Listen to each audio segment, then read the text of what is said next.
I don't know if you guys remember this. The Tuesday that just passed was Cinco de Mayo. Don't believe me? Look at your calendar. We did one thing to celebrate Cinco de Mayo together in this chat. And to be honest, it was a little impromptu. It was a little spur of the moment. I didn't put much thought into it, but the first Spanish-related song that came to my head was this song, and we ended up singing this for karaoke on Cinco de Mayo.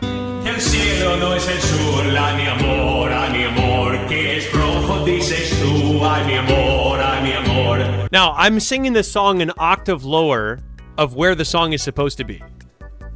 But the point is that we sang Un Poco Loco from Coco for Cinco de Mayo. Holy cooking, by the way. Now, the reason why I'm saying this is because I was planning on doing nothing for Cinco de Mayo. However, after I ended stream, I got a text from Sharon. You guys remember Sharon? Well, it's your lucky day, because if you don't, I have a picture of her right here. Sharon is the second person that's ever recognized me in public and actually was a legitimate fan. Sharon was quoting things from Sinner's Road. Sharon is also the person who's the first person IRL to ever say this to me. I saved your number as Bone Bottom, by the way, I figured you should know. That is a legitimate text message that I received from Sharon. Now, guys, the reason why I'm saying this is because I'm trying to say yes to doing things more often. I'm noticing that I have a lot of stories that I can tell that are interesting, but it was back before I started streaming. The more that I'm living this life as a streamer and as a small content creator, the more that I'm realizing I probably should be actively trying to do more stuff. Not necessarily just to have more stories, but just to be more interesting. Sharon messaged me and said, hey, we're gonna do karaoke at this bar downtown in Austin. If you wanna come along with Jameson, feel free to invite him. You can come along and we can sing songs, or we can just watch people sing, whatever. And if you guys forgot who Jameson is this guy. So I thought to myself, I'm like, oh my God, I really don't want to go. It's not that I really didn't want to go. I didn't want to leave my house. I did text Jameson, and I put all of this on the line. I put me texting Jameson. All of this was on whether or not he was going to say yes to going to karaoke. So I messaged Jameson, and to be honest, low-key, I was kind of hoping that he would say, no, I'm busy. And finally, I got a text back from Jameson saying, hey, I have plans tonight. And that was literally Pauser's hype. I have plans tonight. That was my face. And then I kept reading the text message, and he said, but I don't think they're going to last that long. So yes, I'm in. The decision that I made in my head was, if he says yes, I go. If he says no, I don't go. So he said yes, and so I decided to go. So I messaged back Sharon, I said, we're in, we'll see you there. We'll see you there at the bar tonight. So I drove there, I found parking. Jameson messaged me that he was there like 10 minutes before me. Jameson, by the way, Jameson is always early to everything. So we got there, I got to the bar, I saw him underneath like a bar light, and we walked in together. And the music is just blaring, and it's not karaoke at all. The bar does not seem like a karaoke bar, it seems like a clubbing bar. So we walked around and we're like, I don't even think that, maybe we went to the wrong place, I have no idea. So I take out my phone, I message Sharon, I say, we're here. Are you here? And she comes and finds us. And we went back behind the indoor section where all the clubbing was happening. We went to the outdoor section where more clubbing was happening. And the music was still blaring. It was still very loud. Not karaoke was not happening. So I was thinking to myself, I thought this was supposed to be a karaoke night. Anyway, I asked Sharon, and Sharon said, well, it's not starting yet. If you want to sign up for karaoke, you can scan this QR code on the table. So I scanned the QR code. By the way, I'm trying to say yes more often, right? I'm trying to say yes to anything. I have the list open, I type in my name, and I'm thinking of the song that I want to sing. Now, do you guys remember how I told you that we sang Un Poco Loco for Cinco de Mayo during stream on Tuesday? I said out loud, I'm like, you know what I'm going to sing? I'm going to sing Un Poco Loco. And Sharon got so excited. You're going to sing Un Poco Loco, really? Because Sharon actually speaks Spanish. Sharon grew up the majority of the time in Colombia. And it's also Cinco de Mayo, guys. When in Cinco, you have to de Mayo. I typed in Un Poco Loco, and I decided I was going to sing that for karaoke. And I joined the queue. I have no clue what number I am in line. All I know is that we showed up a little bit late, and that I entered in Un Poco Loco, and I was now in the queue. We're just chilling, we're hanging out, and finally karaoke starts. This is the part that makes the story interesting. Sharon says to me, oh, by the way, this is one of those karaoke bars where if you sing and the audience doesn't like your singing or your song, they can do this motion, which means cut him or her or them off, and the DJ will literally stop the song, and you have to get off stage. Upon hearing that, I get a little bit nervous. The stakes have been raised a little bit. The pressure is now on. So I pretend to not care about that, when in reality, I'm actually pretty nervous. And I think I was doing pretty well. Although, to be fair, they kept asking me, hey, are you nervous? So maybe I wasn't doing as well as I thought. The thing that was kind of putting my mind at ease, though, guys, is that Sharon told me she signed up for the karaoke under Breaking Free from High School Musical. You guys know that song? We're breaking free, soaring. That song? Flying. She was going to sing that song with some other person. And that put my mind at ease because I at least knew that I would hear Sharon's name get called and she would have to go perform on stage before I went and performed on stage. It was still a little nerve-wracking to focus, to just be in the moment and not think about, oh my God, how am I going to do when I get on stage? Let me just tell you why real quick. The reason why I was most scared is just listen to this right here.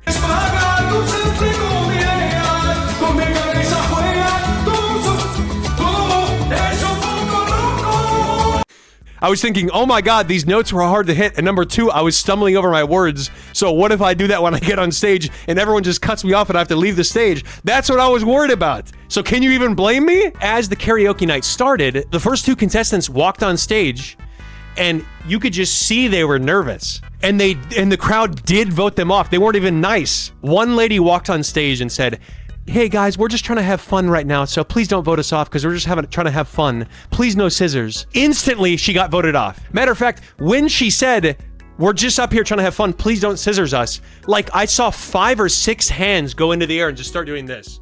Immediately.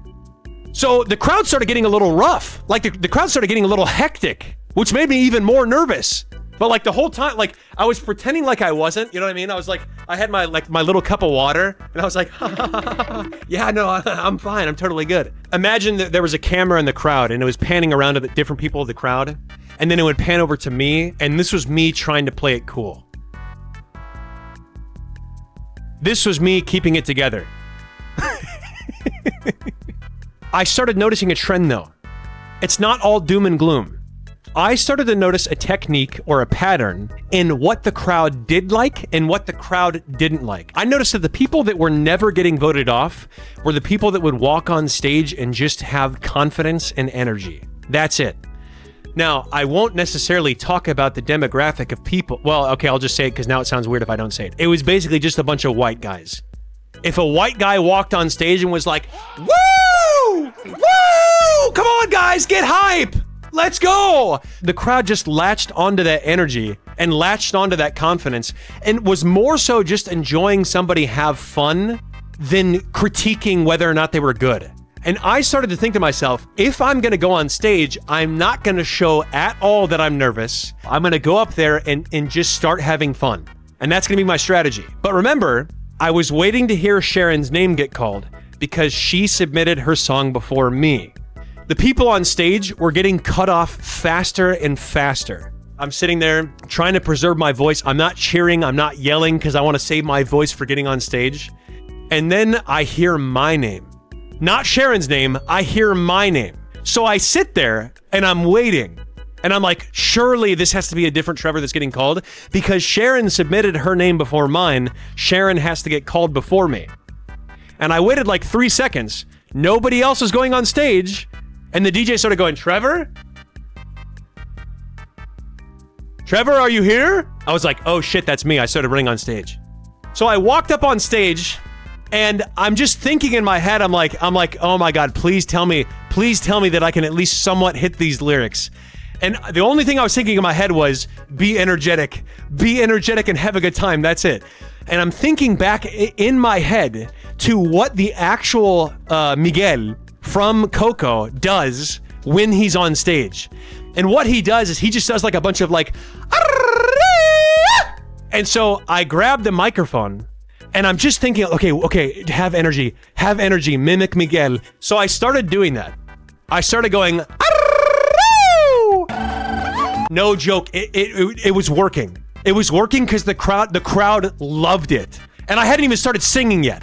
But I had to win them over, you know what I mean? I didn't want to get voted off in 10 seconds, so I had to do something. So I got up there, I started doing like twists. Like I was doing like twists and spins. I was doing a little bit of this, a little bit of that on stage. I kid you not.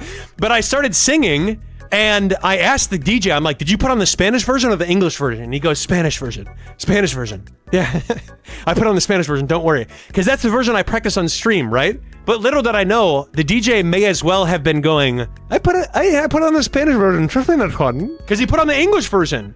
And I kind of had the Spanish version, like sort of muscle memory memorized in my head. Because I've listened to that one way more than I've listened to the English one. Anyway, it took me off guard, but I just started singing. And I was just being energetic and dancing and giving it my all. So I knew that I was just going to do two things. I was going to do a bunch of and I was going to do a bunch of dancing. Because you guys, you can't lose the crowd. People were just soaking it in. They were loving it. They were loving it. So eventually, what happened was once the song, after that big instrumental dance break, there's a key change to go higher than the normal song. So like if the normal song is un poco loco, it goes to un poco loco. It just like, it takes like a step up. So it's harder to sing because it's higher pitched. You know what I mean? And I miss that. But the DJ, oh my God, guys, WDJ, God bless his soul. Because he clocked that I was singing in the wrong key so fast. But he was really enjoying the song. The crowd was really enjoying the song. So he picked up his microphone. He starts singing in the actual key of the song, and I instantly match it. Like I knew something was off, but he saved me so quickly. So W that guy. I was hitting notes that I was unaware my voice was capable of hitting. Genuinely. And I was just getting so amped up and so hyped with it. And you can see at the end of the video, I was feeling it so much that at the very end, the DJ again picks up the mic and starts singing the very last line with me. And like I take a step, like here's me, and here you guys are the DJ, and here's me. I like take a step forward, and like we just like lock eyes and start singing together at the very end. And it was honestly like it was hilarious. It was genuinely hilarious. But the song finished. Everybody just like, I'm not joking you. I have a video. You're going to see the video in a second. The crowd erupts with cheer. And as I'm walking from stage back to where we were standing, because we were standing like in the back almost, as I was passing groups of people, they were like, bro, you killed that. You killed that. That was amazing. And then I had one guy walk over from a different area. He walked over to me and he just like stood in front of me, started laughing, reached out his hand to dap me up, daps me up, says that was amazing and walks away. And I didn't even ask Jameson or Sharon to film it, but Jameson instinctively took out his phone and filmed it. Instinctively. Without even me asking. And I was like, bro, thank you so much for filming that, because I was so nervous of how it was gonna go, and it went like literally about as well as it possibly could have. So let me just show you the video. Here's the video. You'll hear me go like right away.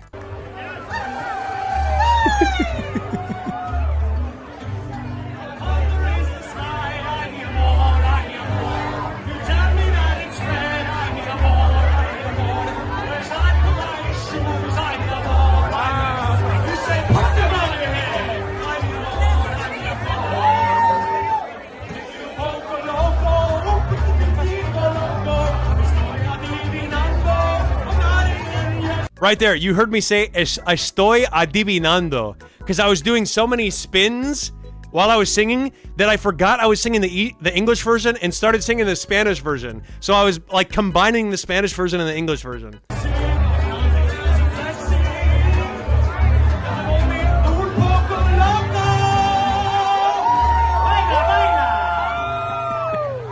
Okay, watch this girl right here. This is just me doing a dance break. That's the DJ that you can hear going, hell yeah. Watch this girl. I'm literally just dancing. Look at her. She loves it. The crowd loves it. Okay, right now I'm singing in the wrong key. You'll see this guy save me.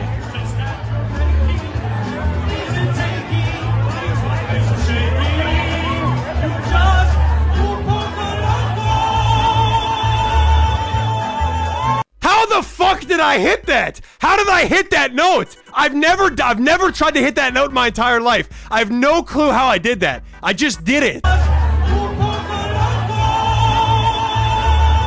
What is that?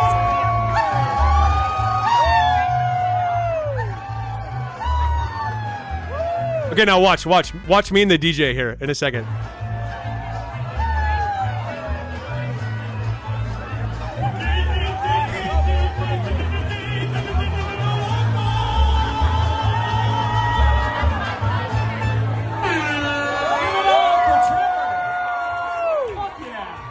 The DJ goes, fuck yeah, give it up for Trevor. This story that happened to me has inspired me to do something. To say yes to as many possible things as I could possibly say yes to. So from now on, I'm just gonna start doing stuff that's asked of me within reason. I'm gonna start saying yes way more often, and we're just gonna see where life takes me, you know? So when's the first date? I don't think it's gonna be like that. Guys, this might be a hot take in 2026, but if two people are of opposite genders and they can just be friends, you know? Wait, we went with the DJ? Oh, the first date with the DJ? Oh yeah, okay, that's gonna be this coming weekend. Can you come to my house? Excuse me?